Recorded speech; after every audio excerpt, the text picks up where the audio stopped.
2 घंटे का lecture 10 minute में रिवीजन कैसे करें। तो स्वागत है आपका परमार सर रिवीजन सीरीज में, जिसमें आपको पूरा लेक्चर देखने की नीड नहीं है। अगर आपने उसको एक बार देखा तो एक बार बस यहाँ नज़र मारो, आपके दिमाग में सीधा चिपकेगा। आज का जो हमारा टॉपिक था वो था न्यूट्रिशन इन एनिमल। अब न्यूट्रिशन ना हम इंसानों के लिए बहुत ज़रूरी रहता है। अब हम प्लांट के बारे में पढ़ेंगे, बट जानवर और हम एक जैसा ही है, तो मान के चलो कि न्यूट्रिशन जो रहता है वो हमारे बॉडी के लिए बहुत इंपॉर्टेंट है। अब वो हम ले कैसे सकते हैं, प्रोसेस क्या है, वो सब के बारे में हम बात करते हैं। 2 टाइप के न्यूट्रिशंस होते हैं, एक होता है मैक्रो न्यूट्रिशन, एक होता है माइक्रो न्यूट्रिशन। अब मैक्रो से लग रहा है कुछ बड़ा होगा, तो इसमें आपको चाहिए रहेगा कार्ब, फैट, प्रोटीन। आप लोग जिम वाले के मुंह से बहुत सुनते होंगे कि भाई प्रोटीन इंटेक करना है, फैट ज़्यादा हो गया, कार्बोहाइड्रेट देख के खाना चाहिए। अब ये होता क्या, आप इसको समझो।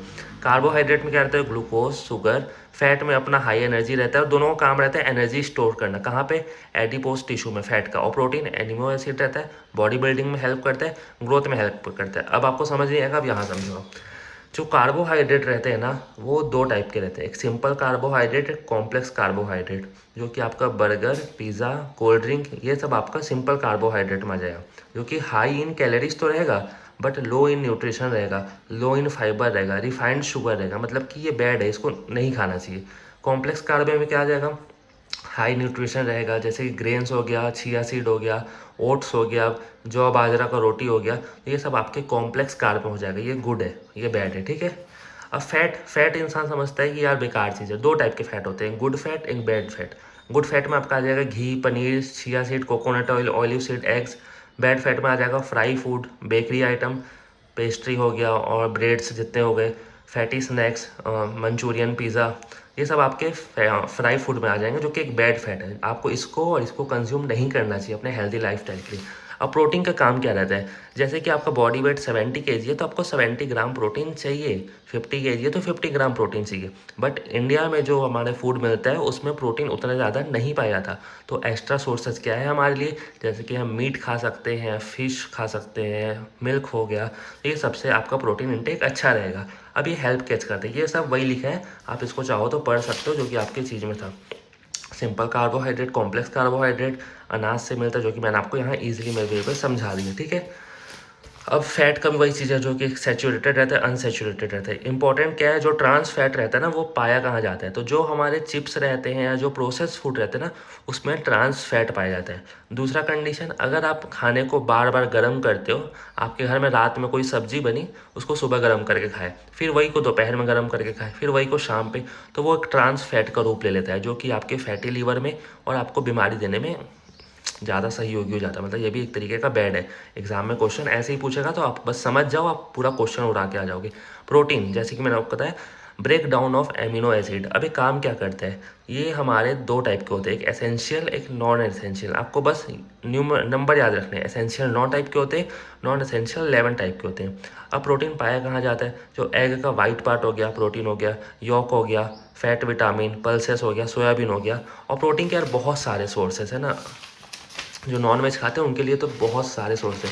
दूसरा चीज़, ये हेल्प क्या करते हैं, सबसे पहले बॉडी बिल्डिंग में तो हेल्प करेगा ही। अगर आपकी मसल ब्रेक डाउन हो जाती है तो प्रोटीन से वो जल्दी रिकवर हो जाती है, ठीक है। इस स्ट्रक्चर प्रोवाइड करता है, जो हमारे जॉइंट हो जाते हैं, बढ़ नहीं पाते, तो अगर आपका प्रोटीन इंटेक अच्छा है, कोलेजन अच्छा है, तो वो जल्दी रिकवर हो जाता है। तो मेन काम क्या रहता है, रिकवरी करने में, ठीक है।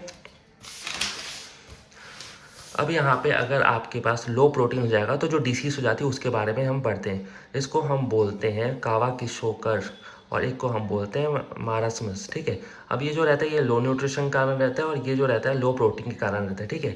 इसमें बॉडी का स्ट्रक्चर थोड़ा मोटा टाइप का हो जाता है, फेस पेल पड़ जाता है, मतलब कि एकदम कलर चेंज जाता है, नहीं लगता कि रूम को पेंट कर दिया, वैसा टाइप का बॉडी हो जाता है।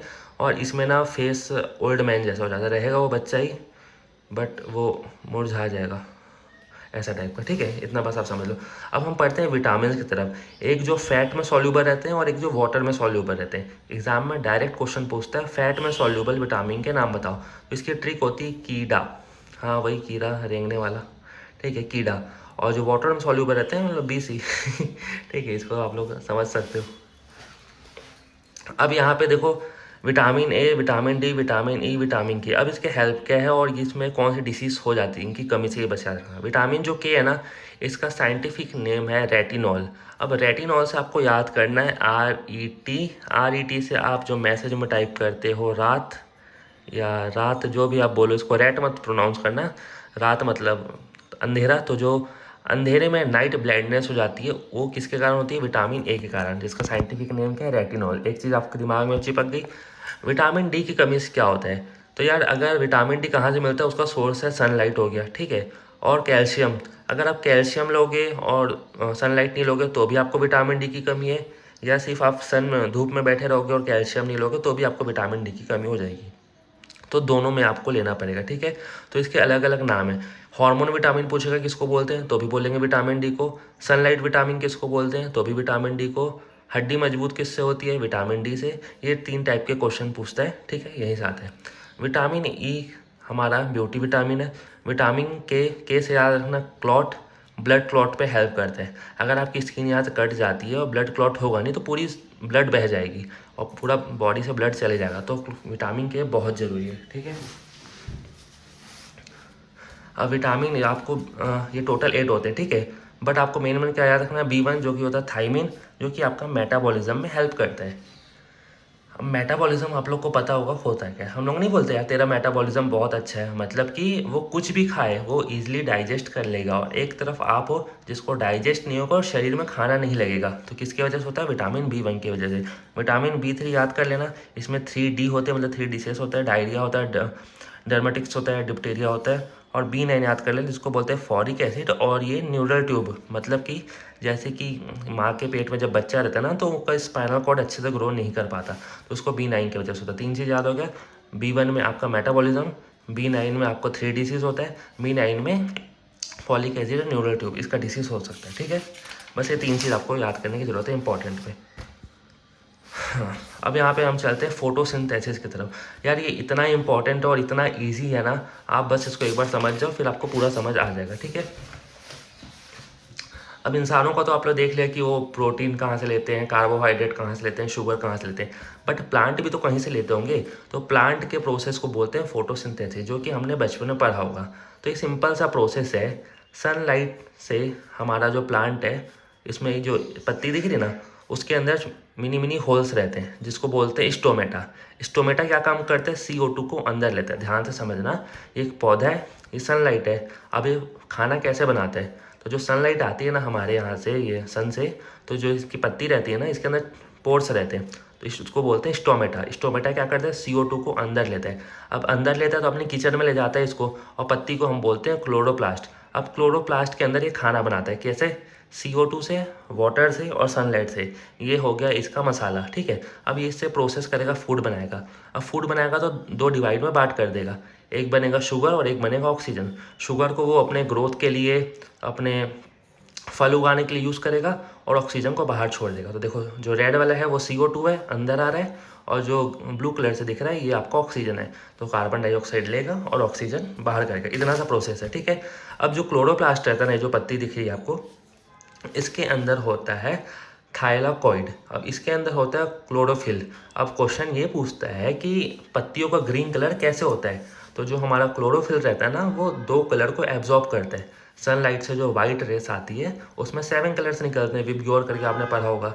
अब उसमें से वो रेड और ब्लू को एब्जॉर्ब करता है और ग्रीन को रिफ्लेक्ट करता है, ठीक है। याद रखना, रेड ब्लू को एब्जॉर्ब करेगा और ग्रीन को रिफ्लेक्ट करेगा। तो जो चीज़ रिफ्लेक्ट होगी वो वैसी दिखेगी। तो क्लोरोप्लास्ट के अंदर आपका क्लोरोफिल होता है, जो कि ग्रीन पिगमेंट रहता है। किसके वजह से? रेड ब्लू को एब्जॉर्ब करता है और ग्रीन को रिफ्लेक्ट करता है। बस इतना सही चीज़ था और आपका फोटोसिंथेसिस हो गया ख़त्म। इसी को बोलते हैं 6CO2 आएगा, फिर वाटर के साथ मिलेगा, फिर C6H2O6 होगा, फिर 6O2। ये इसका प्रोसेस है, ठीक है। कार्बन डाइऑक्साइड, वाटर, सनलाइट, इससे वो खाना बनाएगा और फिर अपना ग्रीन कलर शो करेगा, और शुगर को अपने पास रख लेगा और ऑक्सीजन को बाहर भेज देगा। तो आज के लेक्चर में बस इतना ही इंपॉर्टेंट था, और आपको अगर इतना समझ आ गया तो बहुत अच्छी बात है। और वीडियो को लाइक कर देना, चैनल पर नहीं हो तो सब्सक्राइब कर देना। और क्या आपको ये सीरीज़ पसंद आ रही है तो मुझे कमेंट करके ज़रूर बताएं। और यार लास्ट वाली वीडियो अपलोड नहीं हुई थी, वीडियो बन के रखी हुई है रिवीजन की। आप लोग चाहो तो बोल देना नीचे कमेंट में, उसको भी अपलोड कर देता हूँ।